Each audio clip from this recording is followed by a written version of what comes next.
My dad died nearly 2 years ago, and we just buried him today. He was a writer, though you've probably never heard of him. He was known in small circles, celebrated by the community where he lived, but his books will likely never grace the shelves of Barnes and Nobles. I say that like it's a fact, but that may not be the case anymore. Dad, much like one of those painters from the 1800s, became infinitely more famous in his death than he ever was in life. People who wouldn't return his calls, wouldn't even think of publishing his work, now come to see him from miles away. This probably seems strange, given that I just told you that he's dead, so let me start at the beginning. Dad died as he lived, at his keyboard. He's been writing the same book for as long as I can remember. It's a massive 7 or 8 volume series. In one of my earliest memories, I can remember toddling into his office and looking up at him as he smiled down at me, his fingers never leaving the keyboard as he plinked away. Dad wrote other things for magazines or freelance work, but the books were his magnum opus. He would tell anyone who would listen, usually interested friends of mine who were aspiring writers themselves, how the book would be the greatest work once it was done. He had envisioned 10 books in all, detailing the hero's journey of his main character as he attempted to find his father's murderer across several continents, meeting people and finding clues along the way. I've heard him talk about that book almost every day since I was old enough to understand what he was talking about, but I couldn't tell you much about them. He never let anybody read them. He was so protective of them. I don't know more than a dozen people who were aware of its existence at all. That being said, he was always in his study when he had time, tapping away at the keys and refining his manuscript for the day that it would be picked up by an editor. I was the one who found him, and it will haunt me for the rest of my life. I was getting ready for college, packing up my things, moving out, and I came to see if he would help me move some furniture onto the truck. He'd been in his office all day, and I kind of thought maybe he was mad at me. I know he didn't want me to leave. He was sad to see me go, but he had to understand that I had to go to college. I had a full-ride scholarship. I'd be a fool not to use it, and living on campus would give me access to resources I wouldn't have at home. It seemed like the best choice to move out, and I couldn't believe he couldn't see that. So when I stuck my head in and asked him, I was surprised when he didn't turn around. That only seemed to cement in my head the idea that he was mad at me. He had his back to the door, as he always did, fingers tapping away, and when he didn't say anything, I just stood there and looked at the back of his head for a moment. He had a bald spot forming, the hair receding away from the center, and I thought it was a little sad to watch my dad aging in such an obvious way. I asked him again, his fingers never slowing, but when he didn't say anything, I just went downstairs and managed to manhandle the desk into the U-Haul by myself. I decided I wouldn't bother him if he wanted to act like this. He would fold when it came time for me to leave, apologizing for acting like this, and we would have a hug before I drove off into the sunset. Around lunchtime, I looked at my now empty room and realized I was finished packing. Mom was at work at the post office, and I had planned to swing in and say bye on my way out of town. We had said our goodbyes that morning, with a lot of tears and hugging over breakfast, and Dad was the only one I still needed to say goodbye to. So I went upstairs again, saying I needed to leave and wondering if he'd give me a hug. His fingers just kept tapping away uninterrupted. "Come on, Dad," I said, stepping inside as he continued to ignore me. "I know you're bummed about this, but it's time for me to get out of here and make my own way. It's not like I'll never see you again. I'll be here for Thanksgiving. That's less than..." But when I put my hand on his shoulder, I noticed how cold it was. Dad had been up here for 3 days writing, and Mom said she didn't think he'd come to bed in all that time. That wasn't uncommon for Dad. He would hyperfixate on a project, or revisions for days at a time. His office was towards the back of the house on the second floor, so without foot traffic or noise, he could lose himself for days as he worked. He usually came down for food after everyone was asleep, but I couldn't remember hearing him stumble around lately. I turned him towards me, his hands moving comically in front of him as he swung away from the desk, and as he came away, he began to scream as if someone was stabbing him. I stumbled away, taking in his long face and sunken eyes, and found myself running from the room as I grabbed the phone out of my pocket.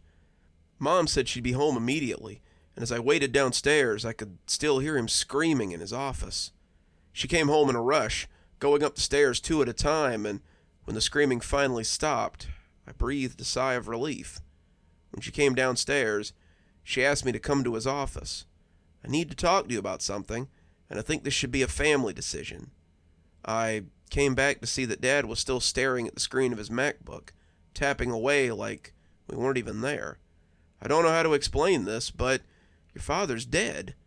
Looking at his fingers as they went about their tireless typing, I asked if she was kidding. Dad was clearly alive. His hands were moving, and I could see words on the screen forming coherent sentences. Were they playing a joke or something? None of what she was saying made any sense. I checked his pulse.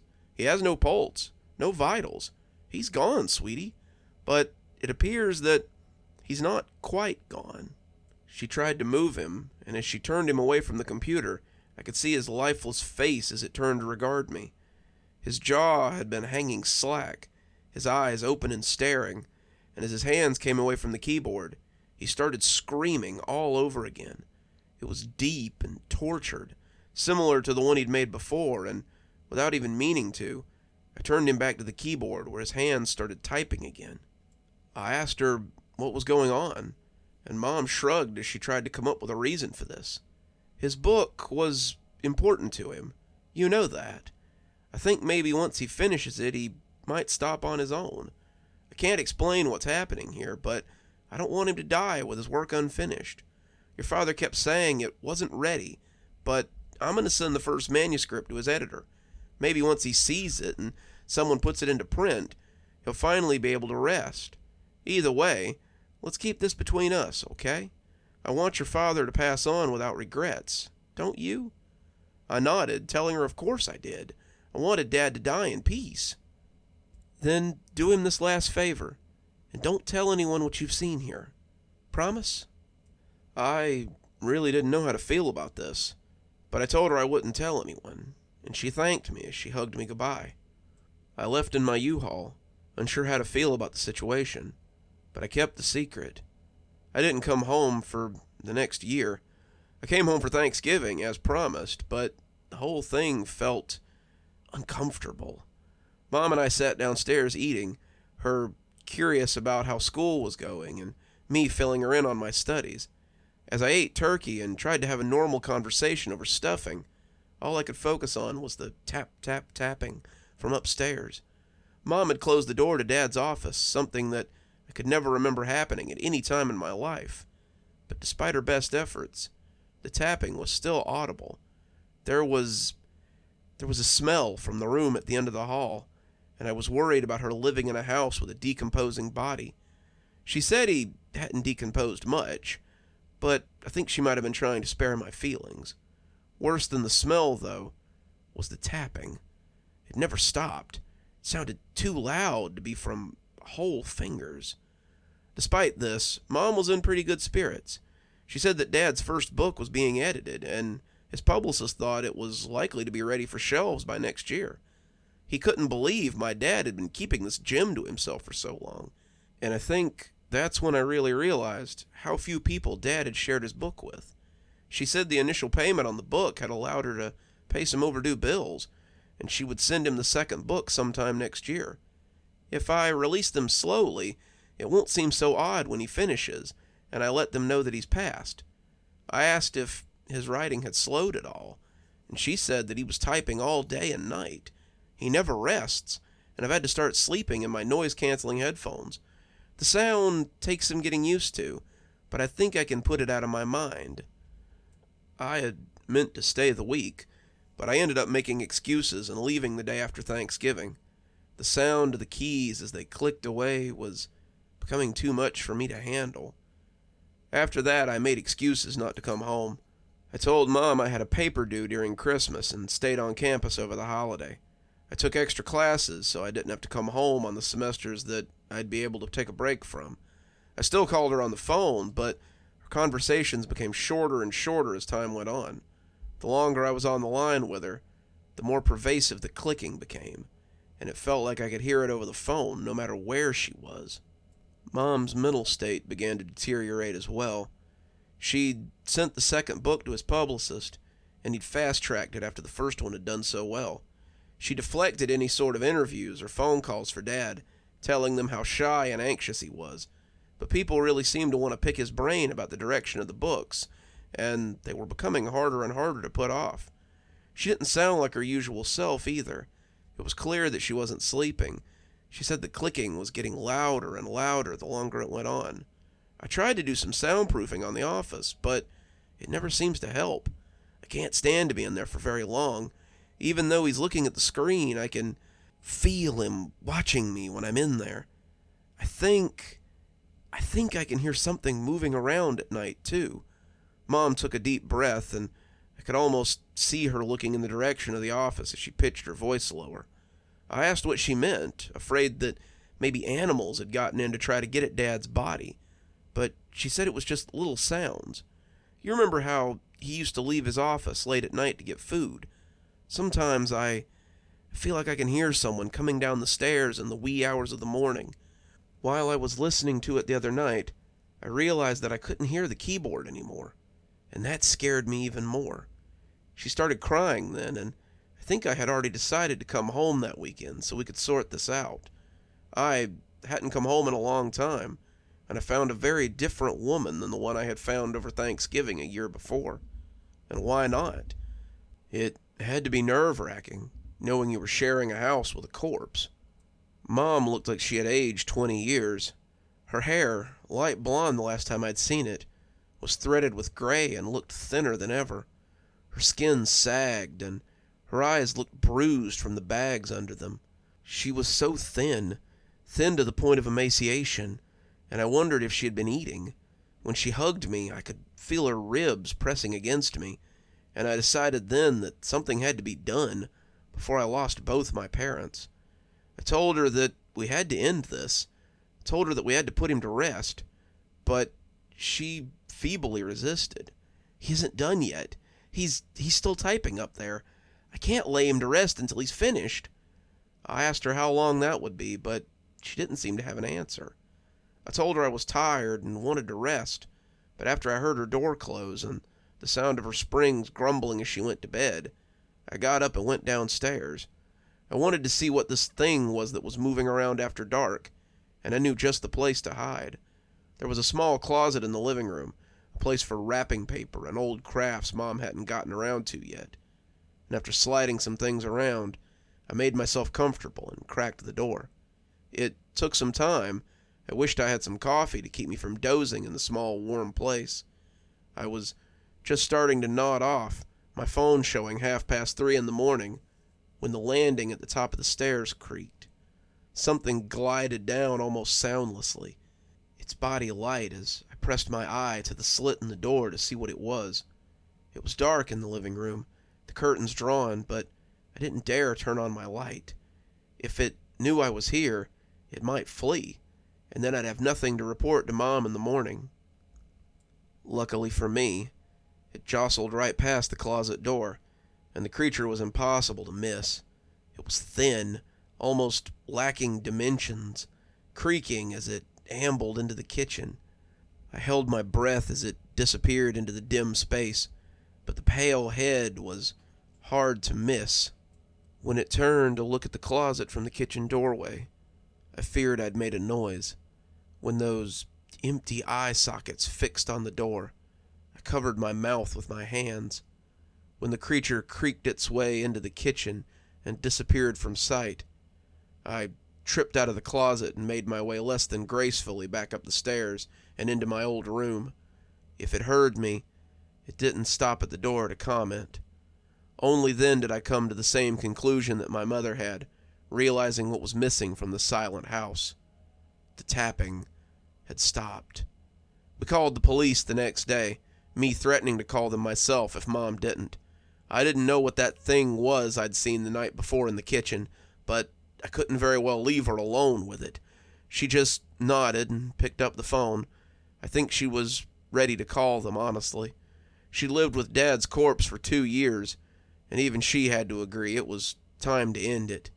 The paramedics weren't sure what to make of him, but he was definitely what I had seen the night before when it came into the kitchen.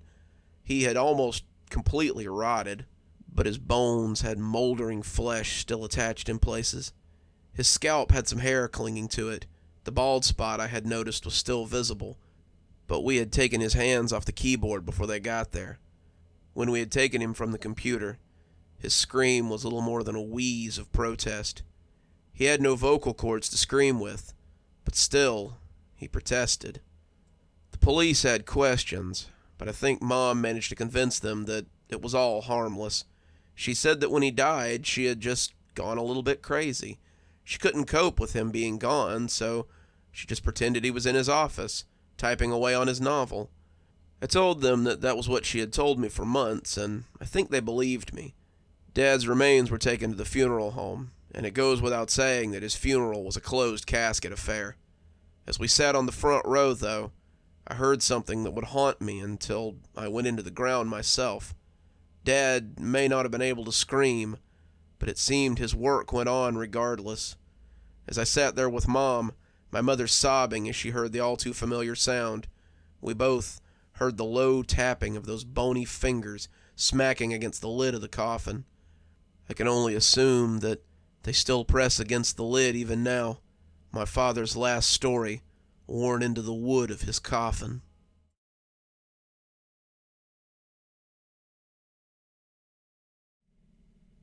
My boss was smiling as he tossed the flyer on my desk.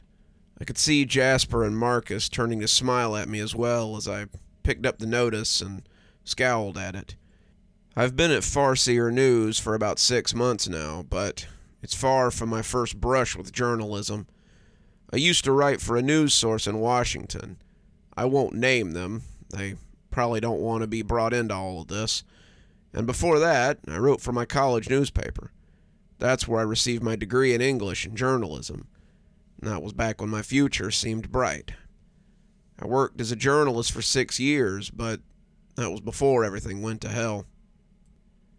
I won't go into details, but it was a story that everyone said I should have left alone. I wouldn't, though. I was young and still looking for my big break, and the story seemed perfect. It was, I guess, perfectly capable of ripping my career to shreds, that is. When it was all said and done, no one would touch me. Couldn't even get a job cleaning toilets in a building with news ties, and I'd thought it was over. Until the call came from Farseer. It's a paper in Gavin, one of the largest cities in the tri-state area, but it's as far from D.C. as it gets in terms of journalism. Out here I'd be covering cattle auctions and ladies' auxiliary bake sales and state fairs. I started to turn them down, but after some rumination and a lot of alcohol, I decided that it might be just the thing to fix my credibility. Maybe after a few years of writing about less sensational stories, I could go back to writing about, serious topics again. I could fix my image, maybe find a little public corruption to open the shades on, and get on with something more grand. I could work my way back into the industry and get my name back. Then I'd find somewhere away from politics and get back on my feet. I couldn't have known, however, that the head of my department was someone who liked to screw with people. My boss, Andrew, and his buddies, Jasper and Marcus, are as far from journalists as you can get. They all have degrees from the local community college in English or journalism, but the dynamic around the bullpen is more like the one you'd find in the office. Andrew is the Michael Scott of our department, handing down judgments and comedy in equal parts. Marcus is like a less likable Jim, and Jasper is the Stanley, older and constantly sleeping through his deadlines. I guess that makes me the Dwight, and they don't mind using me for the butt of their jokes. You should have seen Andrew during my interview as he realized my credentials. He looked almost gleeful at the prospect of having a real journalist on his team that he could mess with. Case in point, the flyer he had just tossed down was for the closing of a local institution in the neighboring town of Foreman. The closing of a discount warehouse store that had existed on the corner of Beck and Mills since the Depression. "What's this?" I said, looking up from a story that I'd been writing about last week's big event. That is your assignment for today, old junior field journalist. Junior field journalist was another thing that Andrew had made up to demean me. He knew I'd been a hotshot columnist in the big city and decided to take me down a peg with the big stories he handed down. The stories were everything from dog fashion shows to pumpkins that looked a little like Elvis. He found the obscure stories seemingly from nowhere, and he handed them to me with the air of someone bestowing great honor on a lesser. He mostly did it so he and the other community college journalists could laugh at me as I went off to chase the story. Can't anyone else do this? I'm working on the governor's Clean Air Initiative piece. Actually, I sent your notes over to Jasper, so you'd have a free afternoon to give this story your full attention.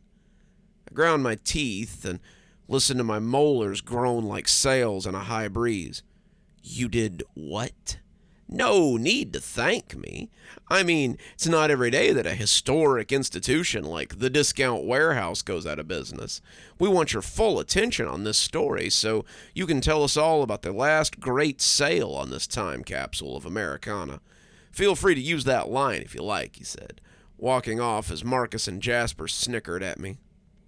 The whole thing just felt way too much like the actions of a cartoon villain. With little choice left, I packed up my things and went off to chase the story. I was fuming as I drove the 30-odd miles to Foreman. I was tired of being treated this way by people who had learned everything about news reporting from their high school AV club. The stories that the farseer took on were often fluff pieces, and sometimes even borderline tabloid news. For every serious story we took on, there were a dozen others about beauty pageant winners and food eating contests and pieces just labeled local color. I was sick of being stuck with these nothing filler bits. What's worse is that they weren't even anything you could hang a new career on. No respectable paper would want to see your name attached to a drunken fiddle contest, and no one would be impressed by my dissertation on the Little Miss Southwest regional pageant. I'd been hoping to craft this into a new start, but it looked like I'd be stuck at the farseer for the foreseeable future. The money was nice, though, so I guess that was a plus. The interstate was fairly uneventful, and I arrived in Foreman without too much fanfare. When they tell you that Gavin is the largest city in the tri-state area, they mean it. Gavin, as it happens, has a population of about 25,000 on a good census year. The whole area is very rural, which means there's a lot of very nice cow fields and pigs to look at as you drive. Gavin has 5 restaurants, a city hall, a public pool, a drive-in, several strip malls that are slowly expiring, and a Walmart that's usually being sold by one of the $5 generals in the area. There's 20 traffic lights in the whole town, and the rest of the roads are watched over by stop signs and good manners. If Gavin is a big town, then Foreman is a pothole. You can tell when you're pulling into Foreman because of the seemingly endless array of trailer parks on the outskirts. They have cute little names like Shady Pines and Whispering Oaks or Sunnydale, but what they amount to is a sea of plastic and chrome that stretches for well over 10 miles. I'm pretty certain that the trailer parks are bigger than the whole town, but that's just a guess. As sad as all that humanity on display is, the town is downright tragic. There was once a thriving burg here, I've been told, but it relied mostly on the pulpwood industry and the small coal mining operation that took place in the area. Now the coal's played out, the pulpwood's going out, and Foreman is a town that seems unaware that it's dying. If you drive up the main street, you can see more buildings for rent than that are open. It has a city municipal building that doubles as a city hall, a working railroad that will likely outlive the town, and several strip malls with the usual collection of pizza joints and cell phone stores. A few pawn shops and hardware stores seem to be struggling along, but the only thing in Foreman doing any business is the Moosehead Pub and the small local police force waiting for drunks outside said pub. I suppose the lack of business was why I was here, though. I kept expecting to see a Walmart or at least a Dollar General or a Family Dollar, but the longer I drove without seeing one, the odder it felt. Had Discount Warehouse been that big of an institution? I suppose the little discount chains would pop up like mushrooms now that Thriftmeyer was forced to loosen his grip on the region. Discount Warehouse sat in a historical building that had once been a Thriftmeyer all-goods store. Mr. Thriftmeyer, who I assume had changed his name for marketing reasons, had owned a chain of Thriftmeyer all-goods stores across the Tri-County area. They rebranded as Discount Warehouse in the late 70s and incorporated furniture and housewares into the business model. Discount Warehouse was more like a small Walmart or a large Dollar General, and the economy had started weeding them out in the late 2000s. This was the last of the Thriftmeyer line, and today would end his legacy as a houseware and small appliance juggernaut. You like that? It's the opening of my article, and all with nothing more than 30 minutes in the car and a Google search. I did a little more looking and discovered that the Thriftmeyers still owned the chain. Thriftmeyer Sr. had died around the time of the rebranding, 1978 it said, but his son was just as business savvy as his old man, it appeared. Jacob Thriftmeyer Jr. had been running his father's store since the mid-20s, and he was still managing the store well into his 80s. The article said that he had hoped to rebrand again and keep the business open, but the bank had other ideas and would no longer extend their loan. The store had been operating in the red for years, and the tab had finally come due. Jacob Thriftmeyer had begrudgingly signed over his business to the bank and was getting ready to enter retirement. I felt for the old guy, but I suppose all good things had to come to an end. I wasn't exactly sure I would call the parking lot I was currently in a good thing, however. The building was a large brick box with a black awning that appeared to have been added after the fact. The doors were not the fancy sliding ones that most stores had, but large glassed ones with handles that jutted out from the front. The concrete parking lot was old and rutted, the pavement in sad need of leveling and replaning. The people who had gathered here looked like cattle at an auction, and they all just sort of milled about aimlessly. There were some kids among them, pale youths holding their parents' hands, and it was here that I saw some emotion. Most of them were jittering around like kids will do, and all of them seemed to possess a certain air of excitement. As I got out of the car, notebook in hand, I went to join the collected humanity. I heard the snap of an elastic from overhead and looked up to see small flags that had been hung on a rope running from the awning to the light poles that dotted the parking lot. They were black and white, the wind pushing them aimlessly, and it made me think of a funeral. This whole event was a funeral, I supposed, and as I got close, a banner fell to block the awning, and the illusion was complete. It was black with white letters, and the sentiment seemed very fitting later on. "Everything must go," it proclaimed, and the sight of it gave me the willies. A small stage had been erected, and there was a cheery man in a cheap suit standing beside an old, stooped man in a much nicer suit. He had to be Jacob Thriftmeyer Jr., but the younger man was unknown to me. He was beaming out at the crowd, looking happy to be there, or anywhere on such a day as this. He glanced towards the sky as the wind snapped at the flags, and his smile seemed to wither a little. The clouds were becoming dark, and it looked like the weather might wash out the last great deal of the Discount Warehouse. Would everything still go in the rain? I supposed it would, and I was right. I wish I hadn't been. I'm proud to see so many of Foreman's finest out to say goodbye to the city's institution that's been here since the town was little more than a logging hub. Logging hub might have been a stretch, but I supposed this was the mayor of Foreman. I've shopped here with my family for as long as I can remember, and the deals we've all found at the Discount Warehouse were like nothing seen anywhere else. Jacob Thriftmeyer has helped keep the specter of corporate greed from overtaking our town, and we will be sorry to see him go. Mr. Thriftmeyer himself would like to say a few words, and I think we owe him that much." The applause were scattered and half-hearted, and the old man approached the mic slowly before trying to lower it to his level. The banner kept catching my attention, and it just seemed off somehow. Everything must go.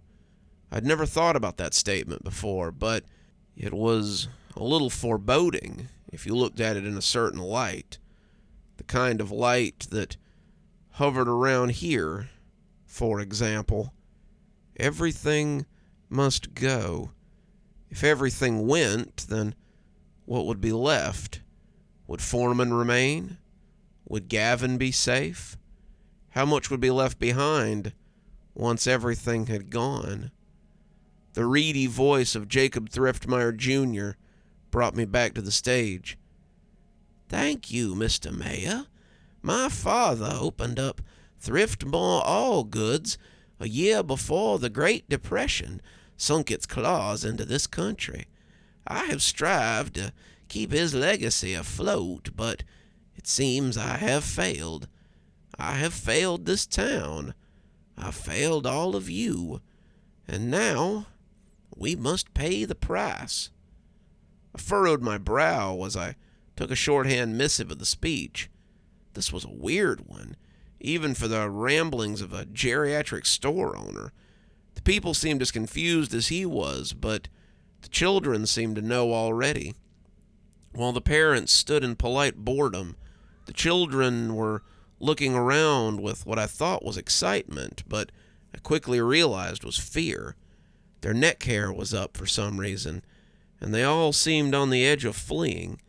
It was like house pets just before a tornado hits. They sense the change in pressure, the change in the air, but they can do nothing but wait for it to hit and hope it doesn't simply squash them flat. That should have been a warning, but I ignored it yet again. I was here to get a story, and I meant to be done with it before the whole day was wasted. "This store held the town together, in hard times and good times. Many of you have bought your furniture here for your first place, the crib for your first baby, the groceries for your last meal. But today, it all comes to an end. Today is the final moments of Foreman. So, drink them in while you can." The mayor was looking at him oddly, some of those who had come to watch looking as if his words had broken through their daze. The children, however, stood straight as fence posts, just waiting for whatever was to come.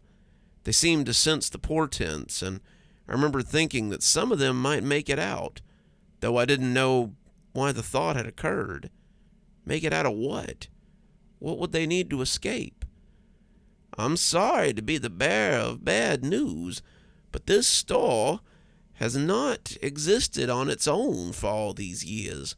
When my father opened his doors in 1932, he was full of hope for the future. He just knew that this would bring his family stability, bring them wealth, and so it did. Even through the Great Depression, Dad made money hand over fist, and he was very generous with the community. Foreman thrived because of my father's money. But somewhere along the way, you all forgot that." The mayor's pasted-on smile was beginning to slip, but when he reached for the mic, Jacob Thriftmeyer gave him a stony look, and he backed away. Thriftmeyer was going to say his piece, and there was nothing anyone could do about it. "It's true, and you all know it's true. I kept the riffraff out. I kept the Dollar Generals and the Family Dollars and even the likes of Sam Walton's monstrosity out of this town. And how did you all repay me? You turned your noses up at the local businesses, at the businesses that had made this town great, and you drove to Gavin or Bryson or he spat onto the hot top, McAllister, to shop at Walmart and Target and Costco, as the town died around you. You put pennies over people, and now you reap what you have sown." He looked out across the crowd, looking furious with them as they looked down sheepishly. I was astonished. Did he blame them for the fall of his empire? "Don't bother looking contrite. I know what all of you think. I know you think that those vultures will be here to nibble my corpse once my store is closed. But you are wrong. You don't live as long as I have without picking up some tricks. And today, I give you all my last deal." He wetted his lips, preparing to speak the words that must be spoken. He turned to the doors, and when he thrust his hands toward them, they opened to reveal the horror they had been holding at bay. "Everything must go." As he said it, the doors came open and a thick black smoke came pouring out. It was almost like floating tar, the cloud impenetrable as it hovered out. The effect was galvanizing. The sleepy crowd began to murmur and then to back away. They were unsure what to make of this, but as they got closer, they began to scream and run from the encroaching smoke bank. Some of them, however, stood mesmerized by it. Some walked towards it, and those who disappeared into it were lost within that smoke. I saw most of this, however, from the inside of my car.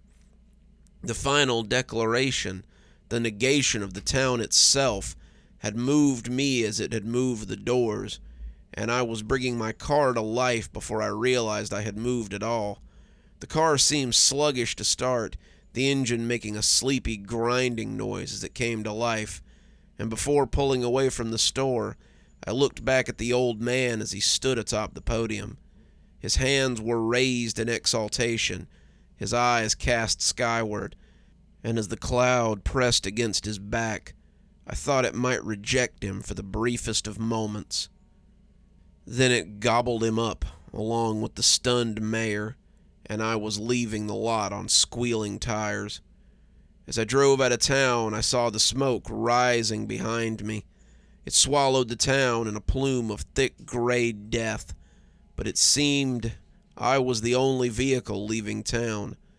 The people I passed on the sidewalk, the ones coming out to look at the cloud, seemed to be mesmerized by all that smoke.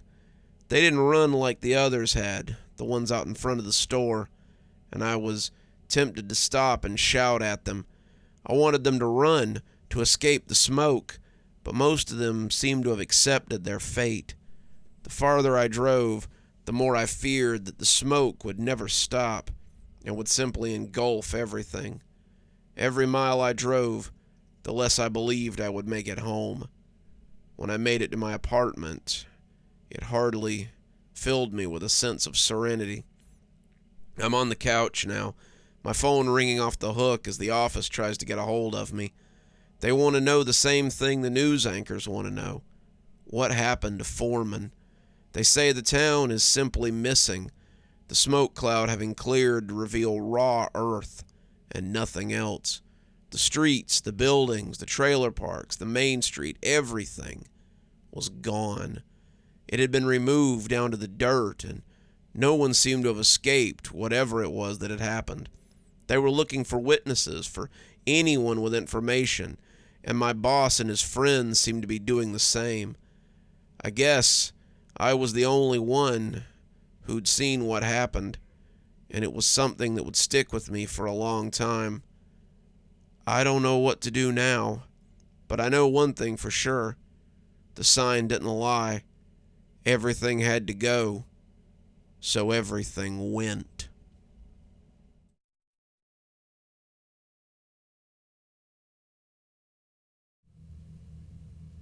When my parents told me I was going to be sent to take care of my great-grandfather, I was very hesitant.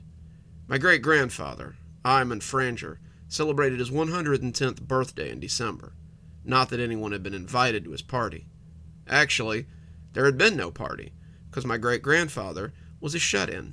He was a famous horror writer, writing and publishing stories since the turn of the century, and he was supposed to have a small fortune saved up.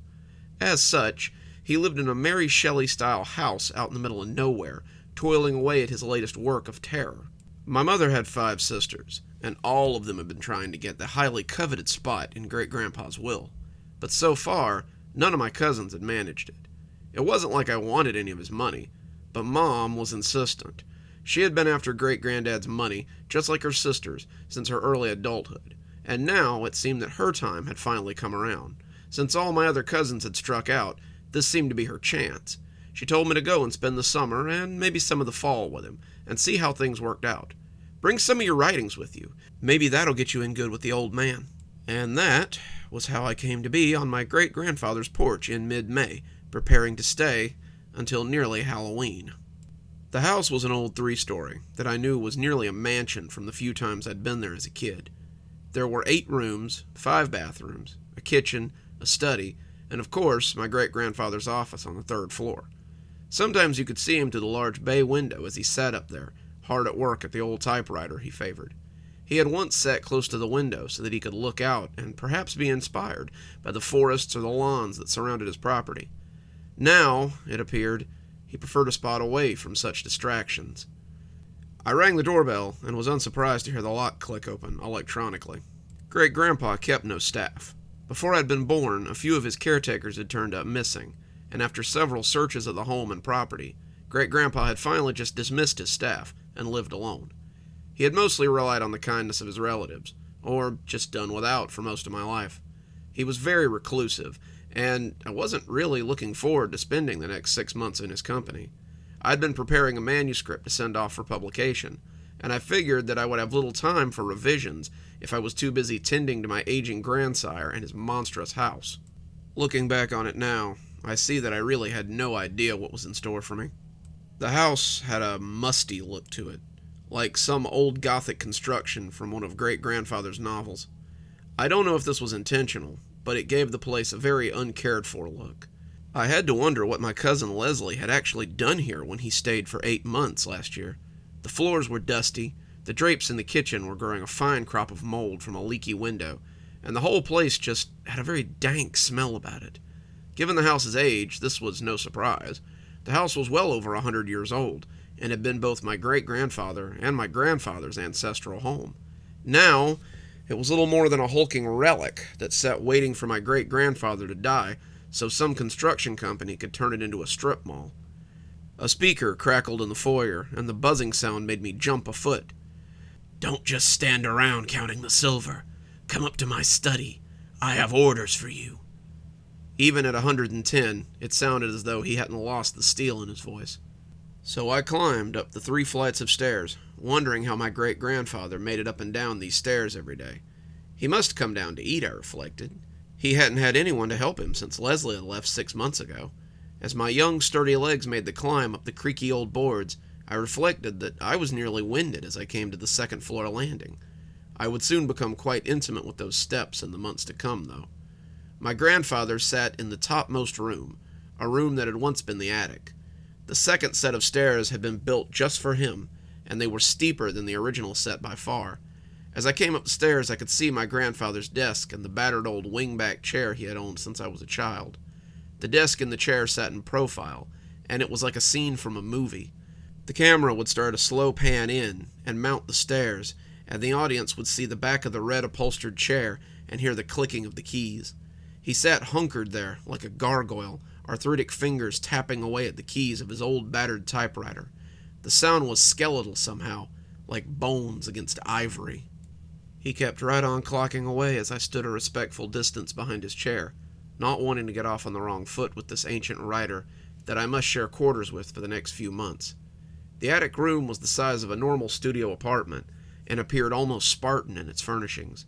There was a bed, small and neat, several sagging old bookcases that looked equally as infected with mold, a rug that stretched from the landing to his dark mahogany desk, which sat ever facing into the corner.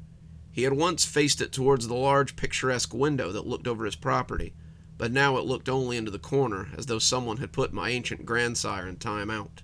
"I understand," that you are to be my new caretaker." I jumped a little, the clicking leading me to believe that he would go right on ignoring me for a little while longer. His voice was creaky, raspy from lack of use. I expected to see dust puff out from behind the chair, and when he turned, I decided that my expectations hadn't been far off. To call my great-grandfather ancient would have missed the mark. The man was shrunken to the point of elvishness. He could not have been more than 4 feet tall, and his arms and legs looked shrunken and childlike. His arms were held out in front of him, hands held down at the wrists in a way that made me wonder how much it must hurt him to ride on. His legs hung an inch above the floor as he sat in that monstrous chair, and I remember thinking that he looked like a child sitting in his father's seat. The image was more grotesque than humorous, however. "You should know that I have high expectations for my helpers. I give no special treatment for family members. Your life here will be hard, but focus on the silver lining. You might just manage to acquire that oh-so-coveted spot in my will that my children and my children's children and now my children's children's children seem so incapable of garnering. Anything is possible, I suppose." And when he shrugged his shoulders, I imagined that I could hear them grind together. Listening to him talk was like watching a particularly talented bit of ventriloquism. His accent was plummy, cultured, and far too deep for the child-sized creature residing in that throne.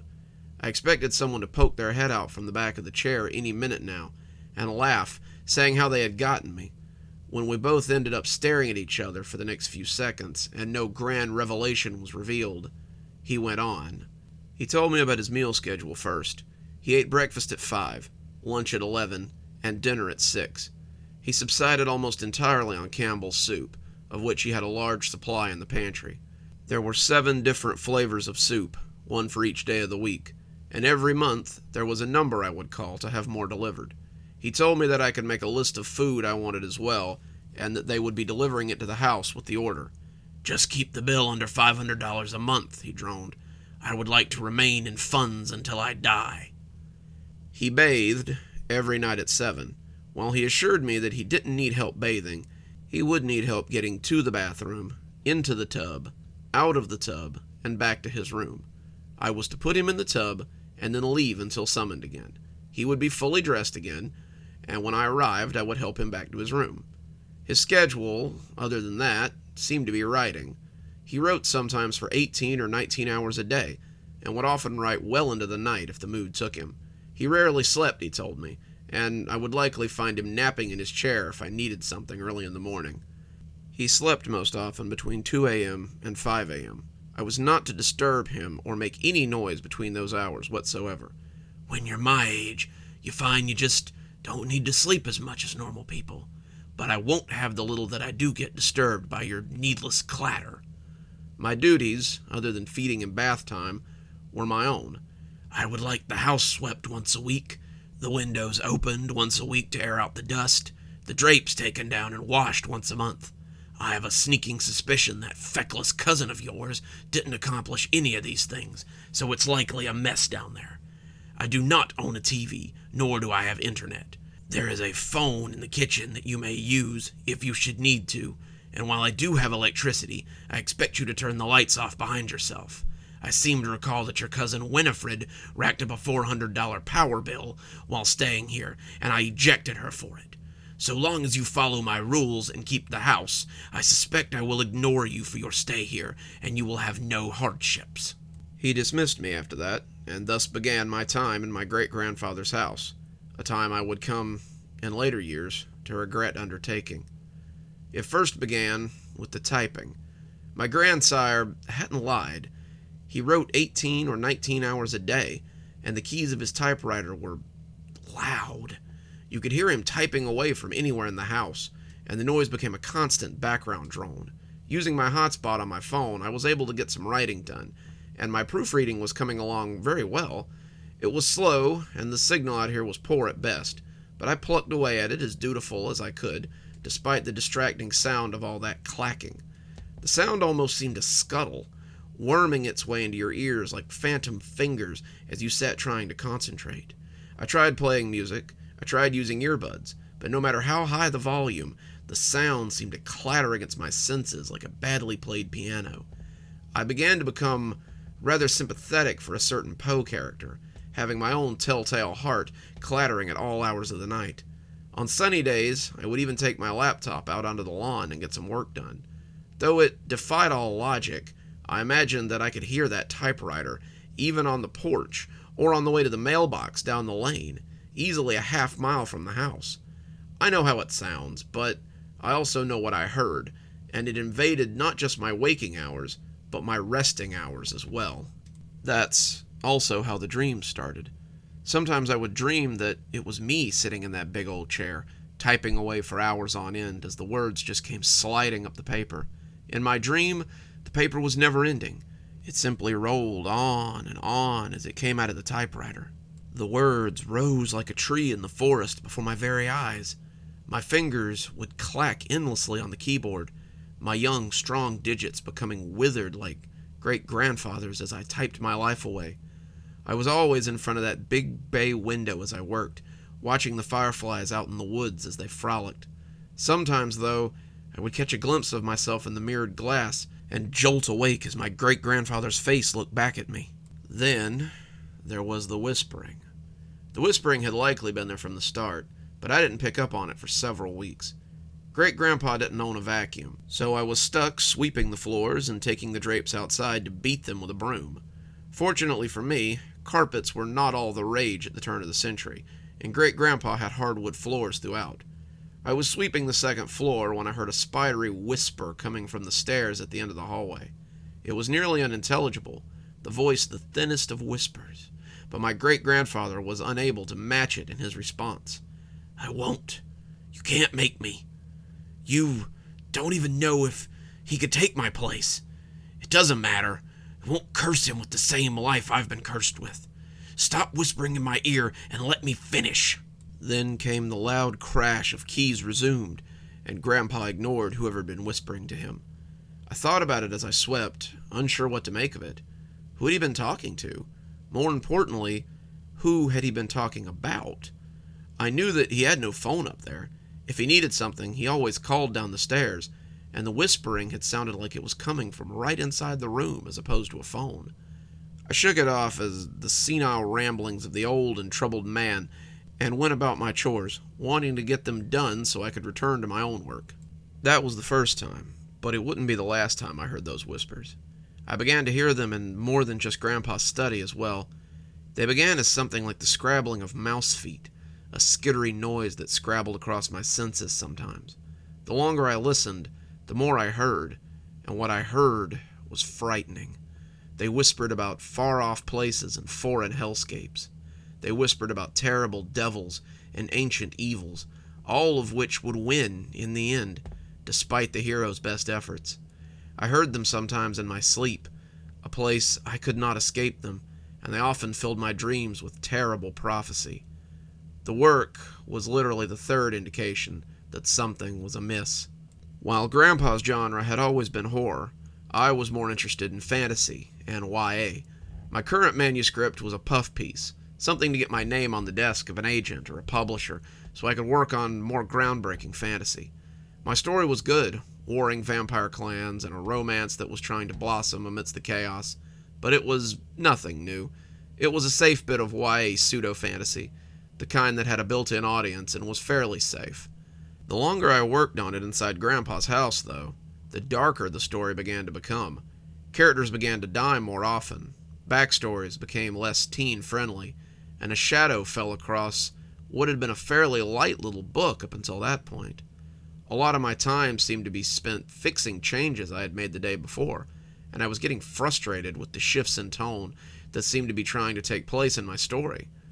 It was as though someone was also whispering in my ear, telling me to spill blood or inject horror where none was needed. I found my mind wanting to write things that I'd never been interested in before, and the feeling made me uneasy. Then, one morning, I woke up to find my great-grandfather reading some of my editions from the other side of the table. I had fallen asleep at the keys, and when I woke up, I saw his spindly arms scrolling down as he read. It was clear he didn't like using the computer. He made a face every time he had to touch the keyboard, as if putting his fingers on it was something unpleasant, and when he saw me noticing him, he turned the computer back towards me. Then, he did something I'd never seen him do in all the years I'd known him. He smiled. "You write well, boy. It's a little fluffy for my taste, but it appears that I'm not your target audience. How long have you been writing it?" I told him I'd been writing my current work for about a year, but I'd been writing in general for most of my life. He nodded, seeming to like the taste of this new information. "Thought I was the only one, at least since your Uncle Stephen passed."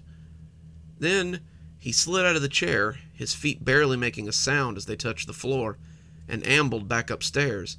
After that, I seemed to notice him hovering around the dining room often as I made corrections and changes to my manuscript. At first I tried to ignore him, not wanting to make it awkward, but as the weeks tripped by, I asked if he'd like to come help me with my revisions. He declined at first, saying he needed to get back to work, but over time, he actually came to sit with me and helped me labor through the 500 pages of tween trash, as he often called it. Every new revision, the darker ones at least, seemed to interest him, and I found myself taking his suggestions more than I rejected them. Then, one day around Halloween, he invited me to his study. He said there was something he needed to show me. He was standing by the gigantic wingback chair when I arrived. He looked even more like an underfed child as he slid a hand over the arm, his head only slightly taller than the arm of the chair itself. "You've impressed me, son. Your writing is a little rough, but I suppose that all writing looks rough after a century of it. Many people have asked me how I've lived so long, and writing is the secret to my success. The writing, however, is only half of it. The other half is this." He stroked the chair again as he said it, a look between loathing and loving crossing his face. "Your chair?" I asked skeptically. "Not my chair. This chair was never mine. It was loaned to me on the grounds that I use it for its intended purpose." "And what purpose is that?" I asked, feeling the hair on the back of my neck prickle. "Terror," he answered. I almost expected to hear thunder rumble outside as he made this exclamation. "The chair is meant to spread terror?" I said, trying to keep the skepticism out of my voice. Great-grandpa didn't seem to notice. He just kept looking at the chair in that loathsomely fascinating way he had. The chair seemed to have him under its sway, and he was powerless to cleave from it. "The chair is a conduit. Its purpose is simple, to spread fear and to propagate terror. You've heard the whispers by now, I'm sure." I nodded, hearing them scurry across me even now, as I watched my grandfather stroke the old chair that suddenly seemed to be shallowly respirating before my eyes. "From the second I read the changes to your manuscript, I knew it had gotten in your head. It calls to you, just as it called to me, and now it wants to make a deal." I took a step back from the chair. "What are you talking about? A deal? What sort of deal?" "You can write forever.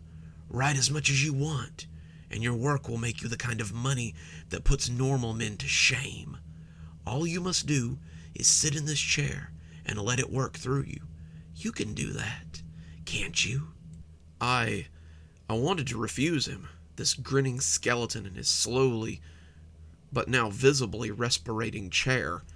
The longer I looked at it, the more I could see the baleful eyes, the fanning nostrils that were almost snake-like, the grinning mouth that sat in the seat. It looked at me, and as much as I wanted to deny what he was saying as the ramblings of a crazy old man, I couldn't. The chair's glamour had slipped away, and now I could see the monster that lay beneath.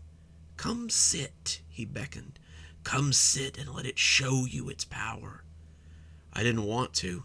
Sitting on that thing was the last thing I wanted to do, but I found my legs had other ideas. I had moved as if by magic, my legs that of a puppet's on strings. I expressed all my will, but I was a child resisting a hurricane. Great-grandfather moved aside as I came before his throne, and when my bottom slid into that hoary old thing, I expected the teeth to gobble me up. Instead, I was filled with something unexpected. I was filled with completion, a sense of homecoming. I was complete. I saw myself reach for the typewriter, as I had done in my dreams. The whispering beckoned me to write, compelling me to spill my talent for it, and I obliged. The words rolled from me. They weren't mine, not mine at all, but they oozed from my fingers like blood. My words became the click-clacking of the keys. My mind was a chalkboard fit only to be wiped and filled again and again. I was taken over, possessed, and the demon of inspiration capered through me. There was no endless paper now, but I saw the sheets filled and refilled again and again, made full only to be exchanged by another, and as I looked down at the ivory keys, I felt my sanity reassert itself as I saw the stains on that virgin ivory. They were dark, old blood, but they would surely be wetted again. I don't remember passing out, but I remember waking up. I was lying on the bed in my great-grandfather's study. He was sitting on the edge of it, looking even more childlike as his legs dangled. It occurred to me how infrequently I saw him away from his keyboard in all the months I'd been here, and he looked both forlorn and greatly relieved as he watched his withered feet swing. "You did quite well. The first 300 pages of a manuscript that will soon grace the New York Times bestseller list, I am certain. At least, my agent seems to think so. I never have much of a head for popular fiction." "What?" But I realized I didn't know what to ask. "It kicks like a mule, don't it, son? I remember the first time I experienced it, back in 36, or was it 26? Who can remember? I was edging towards middle age then, kids out of the house and off on their own, and your great-grandmother had just died of a sudden pneumonia. I was alone in this mausoleum, sure that I had maybe one book in me, but unsure of how to coax it out. The man I bought the chair from showed up out of nowhere, showed up as if I had summoned him, and said he had just what I was looking for. Then he showed me this ghastly hulk you see crouching over there, and I was highly skeptical. My eyebrows slid up even more when he said that it had already been paid for." He got a dreamy look on his face, as though his mind was casting back through time. "He told me that all I had to do was write, just write, and the chair would do the rest. He told me that the chair would take my writing into heights that no one had ever dared hope, and all I had to do was shake his hand. When I sat down to begin, the man tipped his hat and grinned like an imp. I never looked back. At first, it was thrilling, churning out stories, books, whole series over the course of years. I was detailing my legacy at a breakneck speed. I was like a dragon, looking up to see decades pass by as I sat before my window." His dreamy look became melancholy then, his toes flapping bonelessly as his legs rose and fell like lunatic jackstraws. "This is my legacy, boy. This is the inheritance that all my children, and all my grandchildren, and all my great-grandchildren have struggled for. The money, the house, the land, none of it matters. My inheritance is that chair and that typewriter, and a legacy of stunning horror. It is a mantle, and if you chose not to take it up, I would understand. But, and I know from experience, if you don't take it up, you'll drive yourself crazy thinking about what could have been. You'll wonder if the success you have couldn't have been greater, if the joy you felt could not have been more, and if your years upon the earth could not have been better spent." He looked at me then with such naked hope that I realized what it would mean if I took this burden from him. He would die, but it seemed he was ready to die. His legacy would be mine. The paper would say that the talent ran in the family, and it would continue to run until I passed it on or fell to dust. In the end, I can't even say that I did what I did to save my great-grandfather from his continued suffering. In the end, I did it because he was right. If I didn't do it, I would always wonder what if. He extended his hand to me. "The papers are signed and sitting on my desk. The house, the land, it's all yours. Everything. And everything that comes with it," he emphasized. I'm proud to say that my hand didn't shake as I took his. On the third pump of his arm, My great-grandfather turned to dust, and I was left to sit and watch him scatter across the place he loved so much. Then I took my place in the mouth of that great beast and began to write. I would continue to do so for a very long time. It's been so long since I watched my grandsire dissolve before my eyes.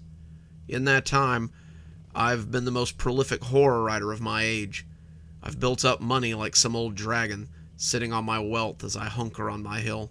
Sometimes my relatives come to see me, but most times they don't. My own mother refused to talk to me after great-grandfather left everything to me in his will, but I hardly noticed. She died a few years ago, or was it a few decades? I didn't attend the funeral. Being away from my work for too long makes the whispers less quiet.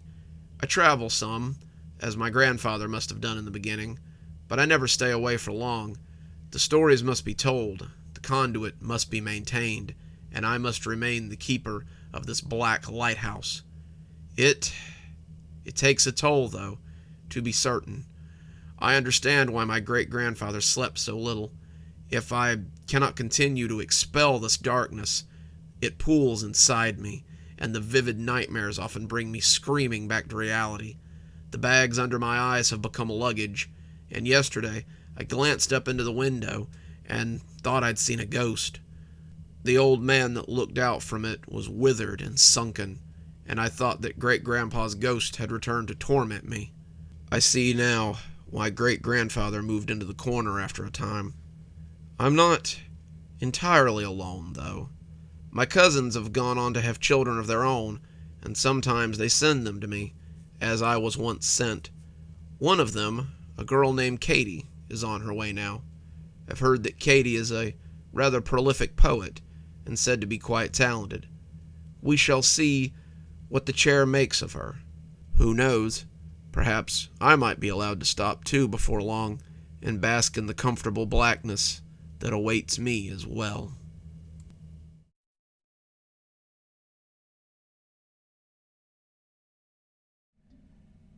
Excuse me, I'd like to return this book. Mark sighed. Not another one.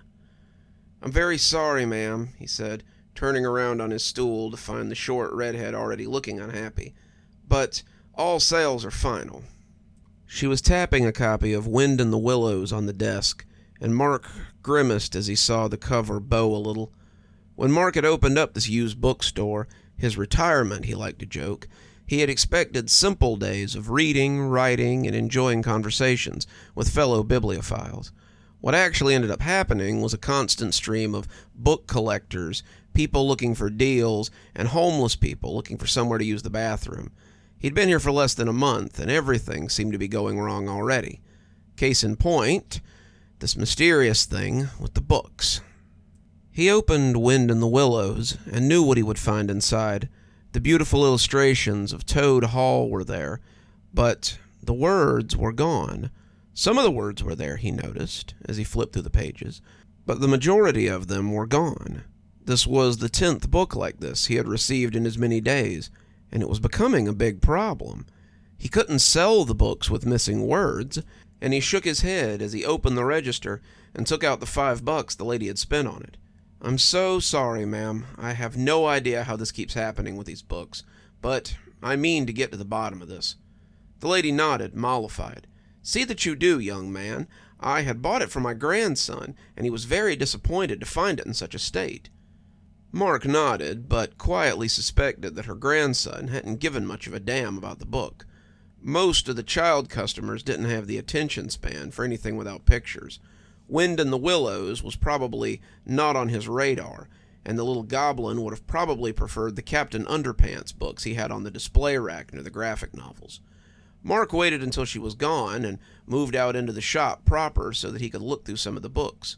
He didn't know how this was happening, but he wanted it to stop.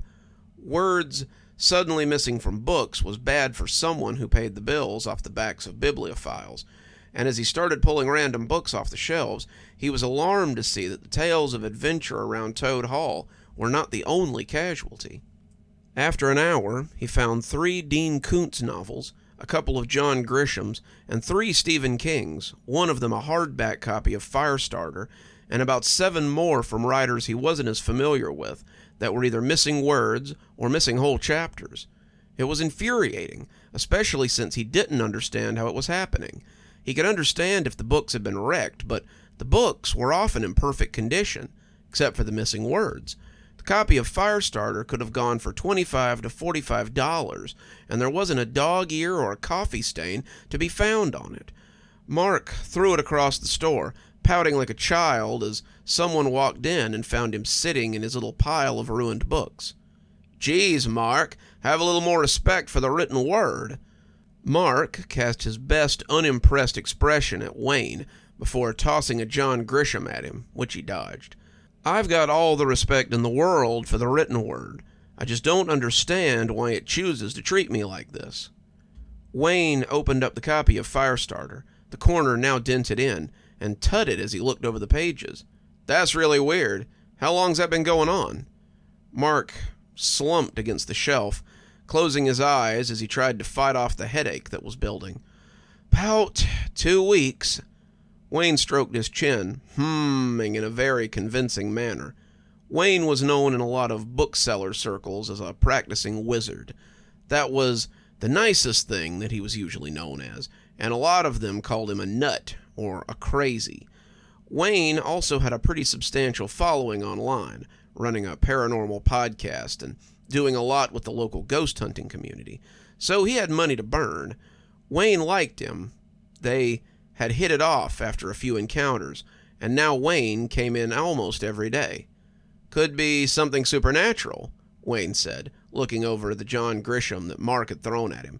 "Tell you what, let me ask around and see if anyone else has experienced anything like this." Mark shrugged. "Couldn't hurt, I guess. Shoot, there might be something to that. Maybe I've got an angry poltergeist that likes stealing words or something." Wayne shook his head, flipping the pages and looking at the words still on the page. "I doubt it. Ghosts usually don't affect things like this.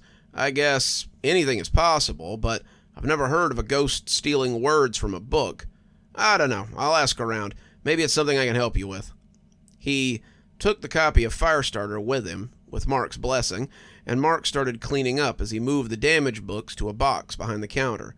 His expectations were low, but he hoped that Wayne could help. He loved his bookstore, and he didn't want to close up shop due to something mysterious that was out of his control. Let it be poor bookkeeping, or lack of interest, or a fire, but not something he had completely no control over. Whether Mark succeeded or failed, he wanted it to be on his own efforts. Mark flipped the sign from open to close and locked the door as he prepared to go into his loft over the shop. It had been an all-right day. He had sold about $200 in books, thanks in part to Mrs. Shaw's summer reading list, but he'd found 4 more books with missing words. Nothing quite as financially devastating as the copy of Firestarter from earlier, but it was beginning to add up. The box of ruined books was now 20 in number, and Mark knew that there would be more. He turned off the lights on his little book kingdom and moved upstairs to start dinner. That was a problem for tomorrow, because now it was time to work on his real passion. Mark went up the stairs to his cozy little studio apartment, and after making something in the microwave, he sat down in front of his old typewriter to set to work on his novel. The novel was a sequel to his only bestseller, Ghosts of Lorelei. The book had been immensely popular about a decade ago, even getting a single season on NBC before being canceled, and a lot of reasons that the bookstore could operate in the red for as long as it had was thanks to the book sales from Ghost of Lorelei. His editor had been on him about writing a sequel for years, and after 10 years of middling crime novels and lukewarm police procedurals, Mark had decided to give it a go. Ghosts of Lorelei had been about Detective Jack Stryker as he hunted for a missing schoolgirl named Lorelei Hester. Lorelei's ghosts were the rumors, the friends, and the trail that grew colder by the day. Stryker found the girl, but it turned out that she hadn't been abducted, as her parents believed. Lorelei had overdosed on something on the roof of an abandoned building, but Stryker had to exorcise her ghosts, the masks that she had showed to others. When he finally discovered the real Lorelei, it was too late to save her, and Stryker was left with the bitter taste of failure and the corpse of a girl looking for escape. It had been a great story, and people had loved Stryker, the grizzled old detective who was sure that he had seen it all. His editor wanted a sequel, maybe a series about Jack Stryker, but Mark had never quite liked crawling into the skin of the old man. That's what he called it when he wrote, crawling into the skin and playing pretend for a while. Jack Stryker's skin, however, was leathery and not altogether comfortable. That's why it had taken him so long to get back to him, and why it had taken him so long to start the fiery effigy. He was clacking away, liking the feel of the keys beneath his fingers as he worked. Most people had upgraded to a computer or something by now, but Mark liked the way that writing on a typewriter made him feel. Something about hearing the click-clack of the keys, seeing the paper fill with words, and then running a fresh sheet in when you were done made his writing feel like an accomplishment rather than a chore. His editor wasn't such a big fan, not really liking the manila envelopes that he got with pages in need of editing, but Mark told him that was tough shit. If he wanted the story, then he could take it Mark's way, or not at all. Mark was enjoying his trip back to Chicago in the early 60s, Jack Stryker chasing a serial killer who seemed to have an axe to grind with Stryker himself. All the victims so far had been people he had helped, clients or friends or old colleagues from his time on the force, and all of them had been burned to death. Captain Reinhold seemed to think that Stryker might be in on this, a suspect if not the killer, and Stryker found himself at odds with the police as he tried to track down the sicko. The killer was 3 victims deep now, but Stryker was hot on his tail. He had chased him to an old apartment building. He was chasing him up the stairs, the lights dim and making his target hard to identify, and as they came to the roof, Stryker felt he had him at long last. He kicked open the roof access, his big old .45 out and ready, as he checked his corners and looked for the man who had been killing his friends. "It's over," he graveled out, taking a step out of the doorway. "There's nowhere to go but back the way you came. I've got you dead to rights." Mark hissed, letting the Salisbury steak fall into the plastic holder as it burned his tongue. He blew on the meat, his eyes never leaving the page, and tried the bite again as Stryker made his way across the roof. He was checking the spaces between 2 big AC units when someone lunged and knocked his gun away. The two tussled, the man's hood covering his face, but as Stryker pushed the hood away, he gasped in surprise as much as in pain when the man pushed him back and made a run for it. "You!" Stryker said, watching him run for the stairs. "It can't be! You died 20 years ago!" He grabbed for his gun, but the shot missed as the hooded man made it back into the stairwell. Stryker tried to follow, but he was still 10 feet away when the door banged open, and 2 patrolmen came out with guns drawn. "Jack Stryker, you're under arrest for the murder of Frank Richard and Moira Fisk. Drop your gun and put your hands up." Mark nodded as the sheet came out, loading a fresh one in as he typed. Yeah, this was good. This was real good. As someone laid on their horn on the street below, Mark sat up violently. He was in bed, a book laid across his chest as the lamp on the nightstand glared in his eyes. The car horn had only been half the fright. He had been dreaming, having a real nightmare. He'd been down in the shop, the whole place shadowy and muzzy, and every book he pulled off the shelf was empty. All of them, every single one, was empty of any words. They were piling up, their covers full of fresh white paper, and as he dropped them, they became a sea of pages.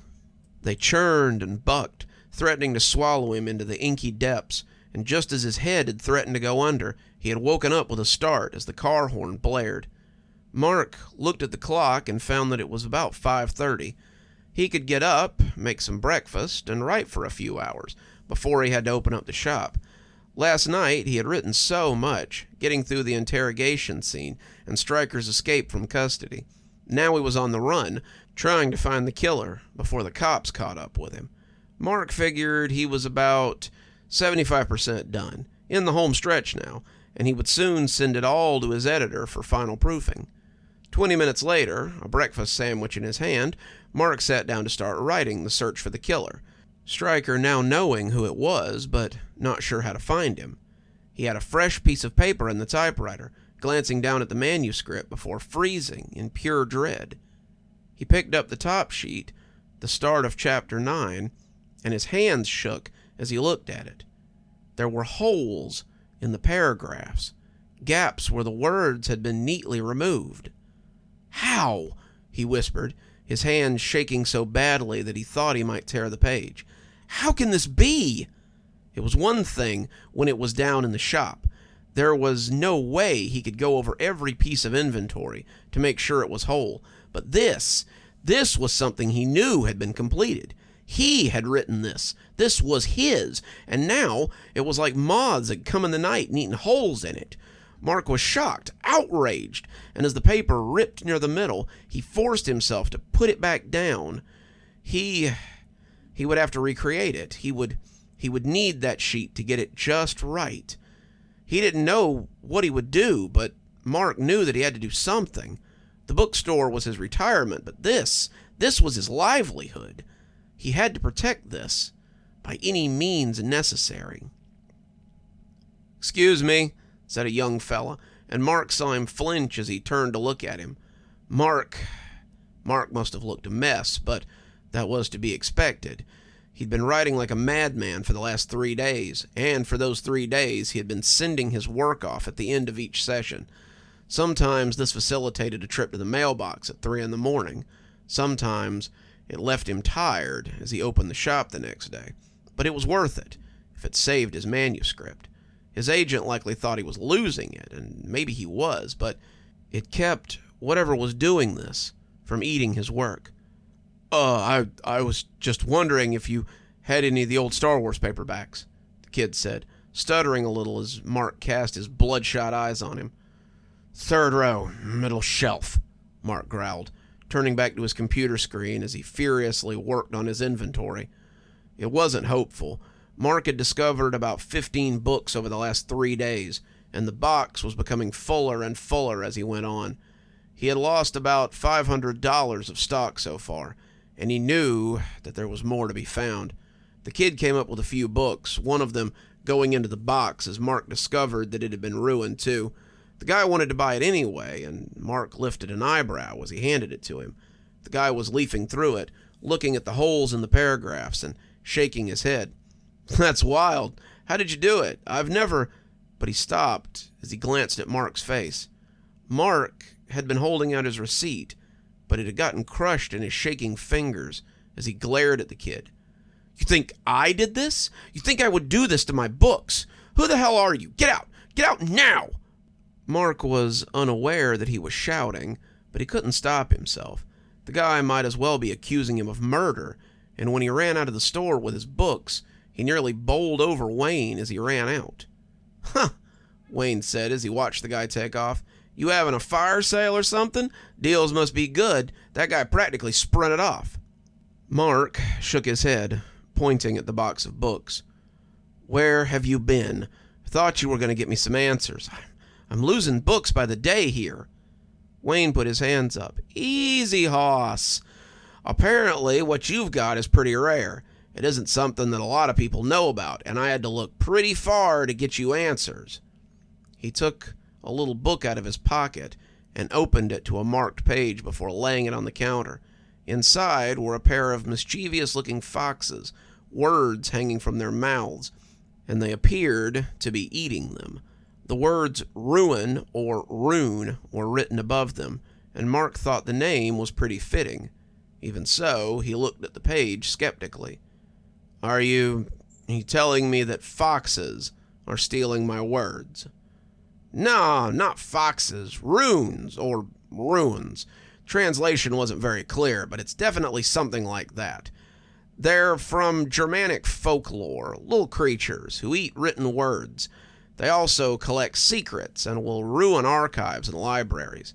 They used to be favored by wizards who used them to steal their enemies' secrets, but now the ones that are left usually just make trouble for writers and bookstore owners." "Seems like something I should have heard about," Mark grumbled. Wayne winked at him.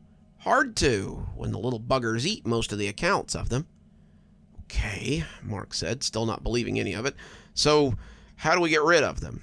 "We trap them. We catch them in a journal, or something that contains secrets that they can't resist. Then we trap them inside with magic. Once they're trapped, they'll eventually wither away when they run out of words to eat, or someone comes along and breaks the magic on the book and they go free. By the time either of those things happen, they'll have gotten rid of the book anyway. Most people throw it away or bury it in a hole, but some people put it in a lockbox just to be sure. Mark sighed, not sure he believed a word of this, but willing to try anything if it would stop this from happening. Okay, what would it take to do this? Give me a couple of days to get the proper stuff together, and I'll conduct the ritual for you. The materials are pretty cheap. I'll come by tomorrow night after closing, and we'll get this done. Sound good? Sure, Mark said, letting Wayne get back to whatever occupied his day. Mark didn't think anything would come of it, but whatever could be done. If nothing else, maybe it would help him figure out what exactly was going on. Either way, it would break up his usual routine, and Mark felt that if he spent another day watching his profits slip down the toilet, he'd go crazy. His phone rang then, and when he answered, it was with the usual, "Second Chance Books, Mark speaking." His agent cleared his throat and asked if he was feeling okay. "Terry," Mark said, feeling a little better as his agent's voice rolled over him. "A little stressed about the new shop, but I've been converting it into work on the book.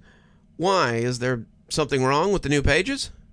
"Yeah," Terry said, sounding less than amused. "You sent me 3 envelopes in the last 3 days, and they've been getting weirder and weirder." Mark furrowed his brow. "How so? I thought the story was progressing well." "Well, the second envelope looked like someone took whiteout to it, and it's like playing Mad Libs to figure the story out. This last one is just blank sheets with random words on them. I know I said I wanted to see results on this book, Marky, but if you're having a mental breakdown, then maybe take a day or two to collect yourself, all right?" Mark felt the phone shake in his hand, his voice barely holding up as he told Terry that he would get some rest and feel better. Terry said that sounded great and wished him well before hanging up on him. Mark let his cell phone fall beneath the desk, putting his head in his hands as he wept. He had been careful, so careful, he had sent it away to stop this kind of thing from happening, but it was all in vain.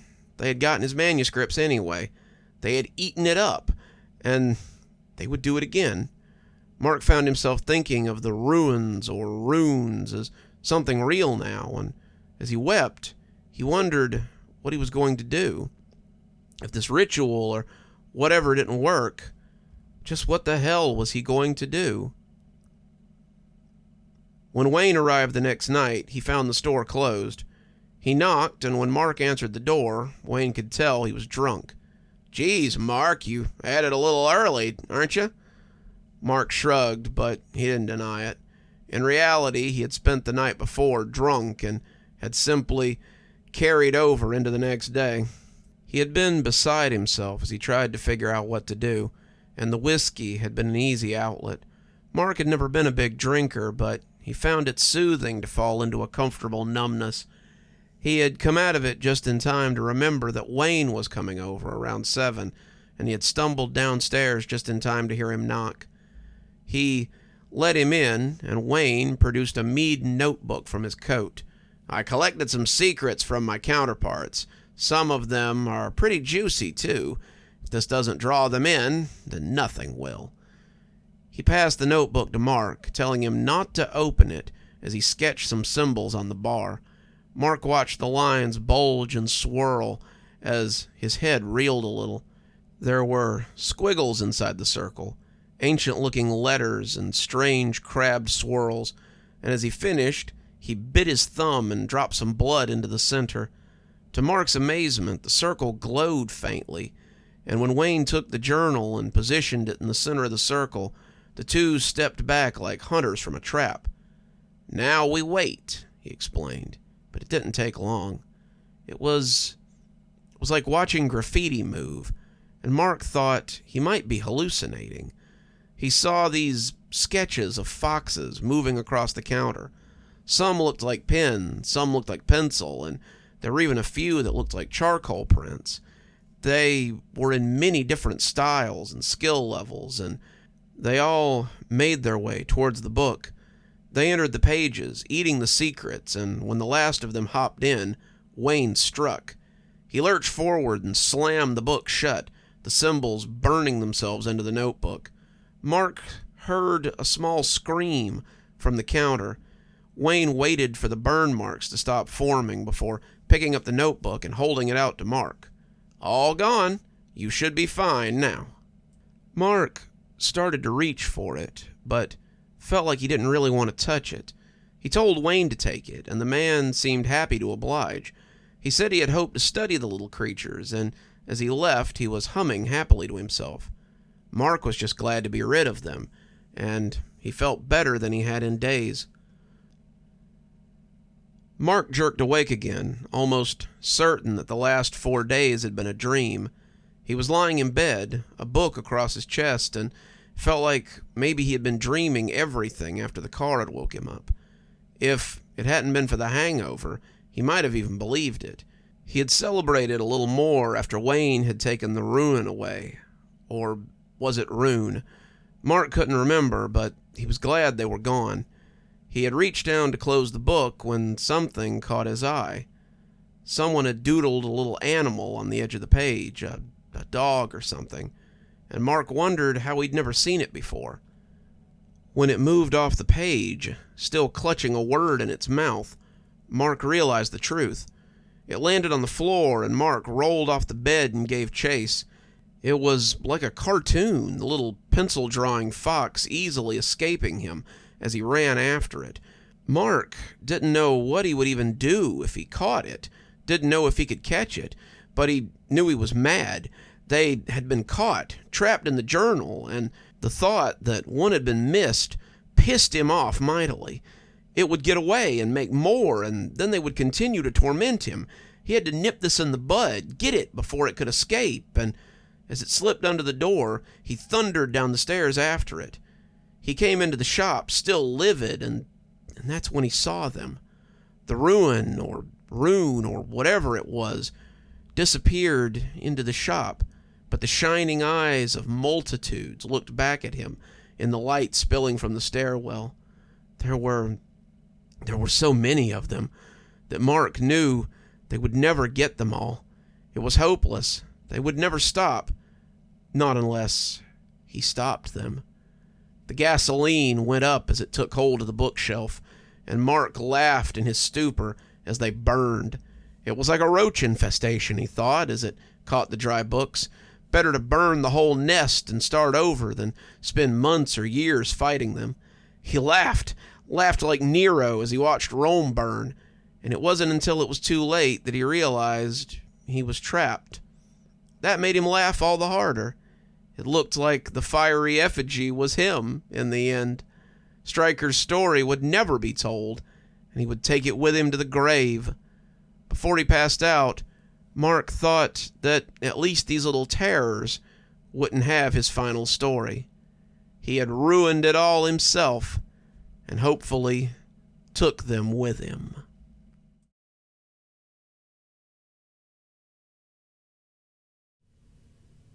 I met my husband when we were in college together. I was working on my bachelor's degree, helping out in the library for some needed extra cash, when I first laid eyes on him. He was not the usual sort of man I fancied, more bookish than muscly. I found him charming in his own way, and we struck up a friendship. He told me he was a writer, that he was working on a book of short stories to submit to a publishing house. I offered to read them, and from that moment on, I became his biggest fan. His stories were so visceral. He wrote not as a writer, but as a first-hand observer, and it wasn't long before his work was noticed. We were living together by then, our library friendship having blossomed into something more, and I could see how giddy he was when the letters came in from Bowding Publishing. When he read how they wanted to publish his book, I think it was the proudest moment of his life. He kept writing for Bowding, his stories finding a niche with the horror community.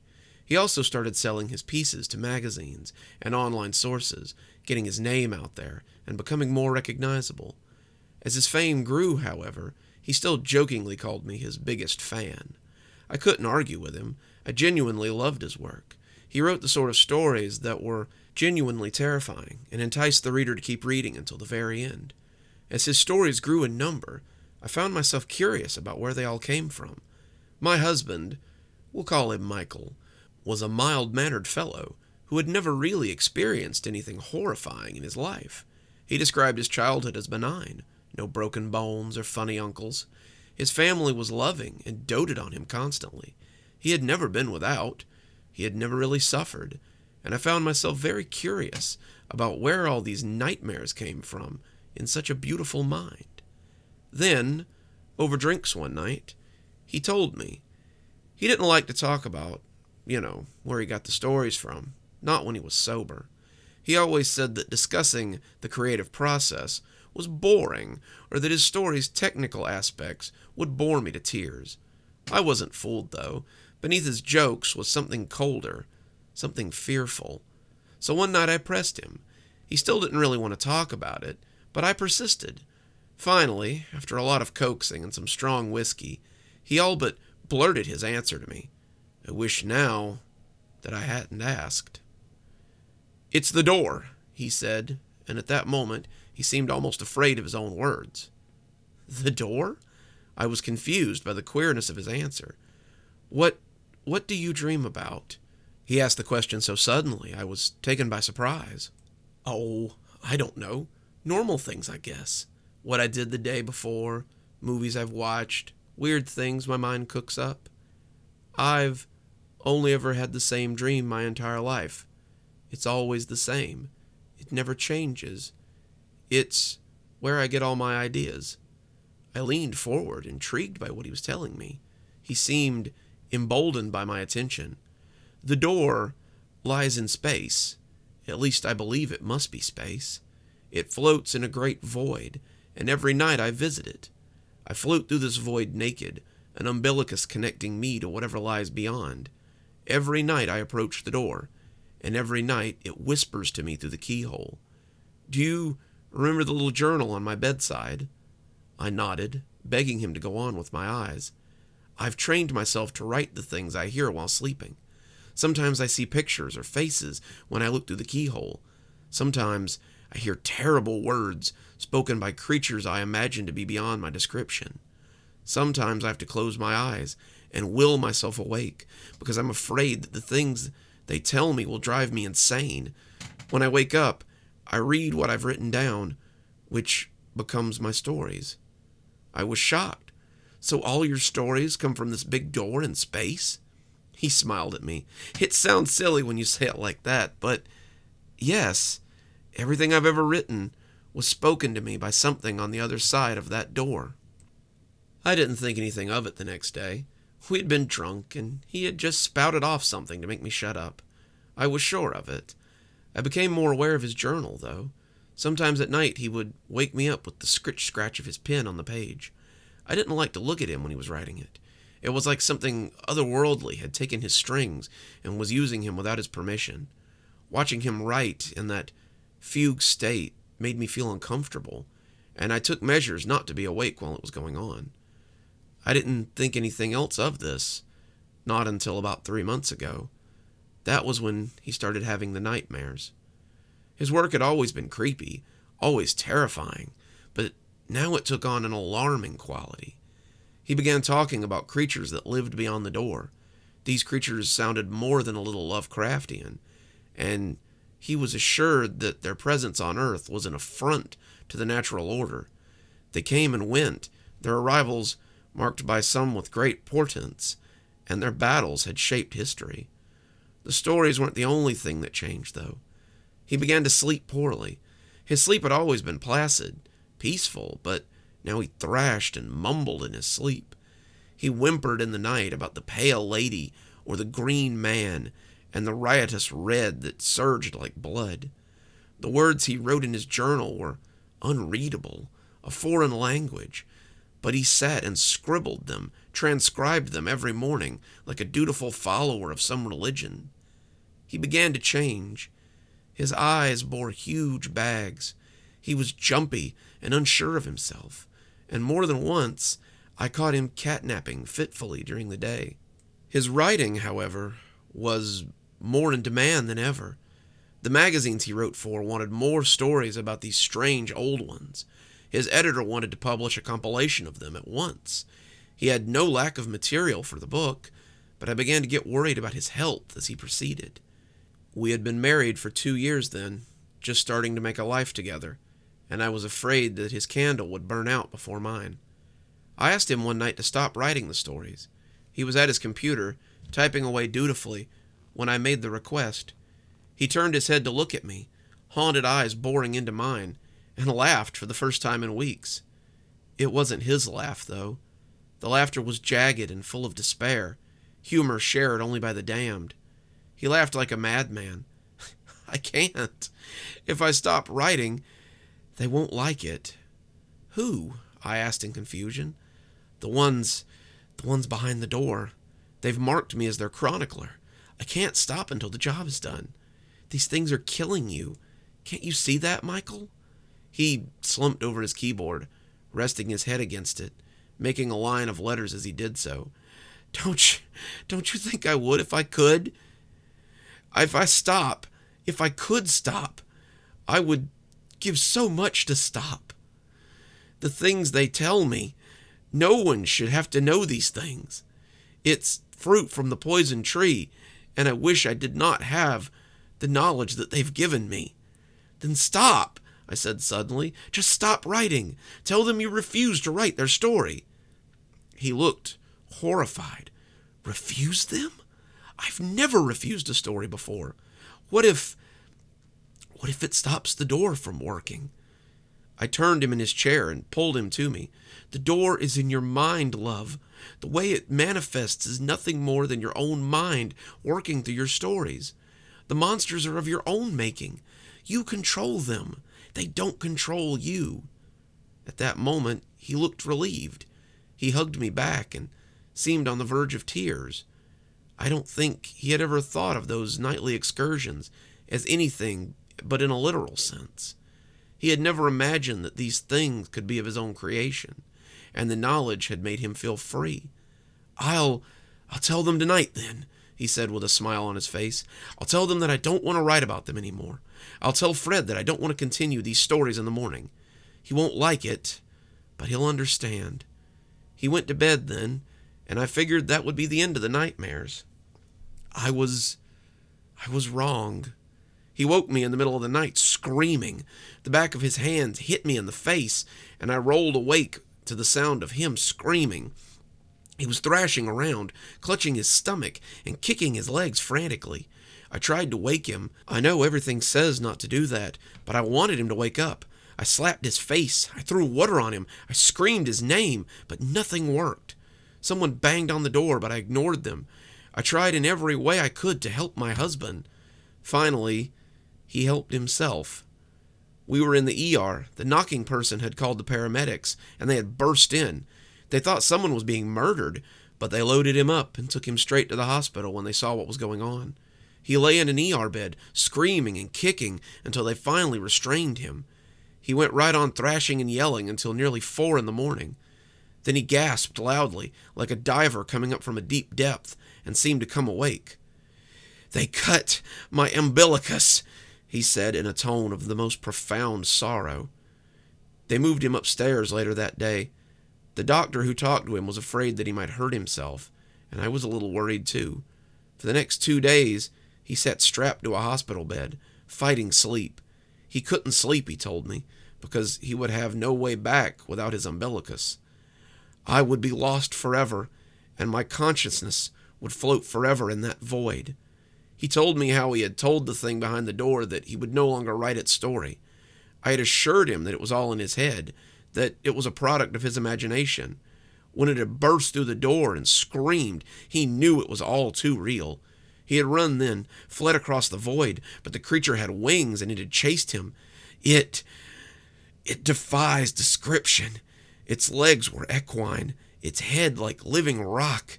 Its body was made of stars. I don't know, dear. Its mouth was full of fiery teeth, and when it lunged at me, I could do nothing but flee. As he had run, the thing had slashed at him. The clawed hand had torn at his umbilicus. Michael said a pain like a rending scythe had torn through his belly, and as he writhed, he could see the fiery teeth sever the root from him. He had caught the end then, using the last of his strength to grab the trailing end, and pulled himself out of the dark place, a little at a time. He was afraid after that, afraid to go back, afraid of what might be waiting there for him. He fought sleep for the next 3 days. He would nod and awaken, but it seemed harder for him to come back every time. He begged his doctor for caffeine pills, for coffee, for anything to keep him awake, but the doctors thought sleep would be the best drug for him. They fiddled with the idea of sedating him, but I forbade it. When they threatened to get the police involved, thinking I was somehow responsible for this, I threatened to call a lawyer. Finally, we reached a shaky standoff. It was moot after day 3. I lost the fight first, drifting off as I sat by his bedside. When I awoke, he was gone. He's in the ICU now. His coma is deep, and the doctors are afraid he might have suffered a stroke. They don't know about his nightly travels. Wouldn't believe me if I told them. But I know what's been happening to him. He's adrift in the void now, maybe already dead at the hands of this elder thing, and there's nothing I can do to get him back. But maybe there is something you all can do. My husband could not be the only one traveling to this place. Some of you must have heard the whispers through the door as well. If you see this door, and if you find my husband, please bring him back. I don't know how you would, but please try. And if the creatures on the other side of the door talk to you about things from the other side, please do yourself a favor and listen to them. Don't ever stop listening to them. I wish I had never told him to stop listening. The price you pay for ignoring them might be your life. The price might even be steeper than that.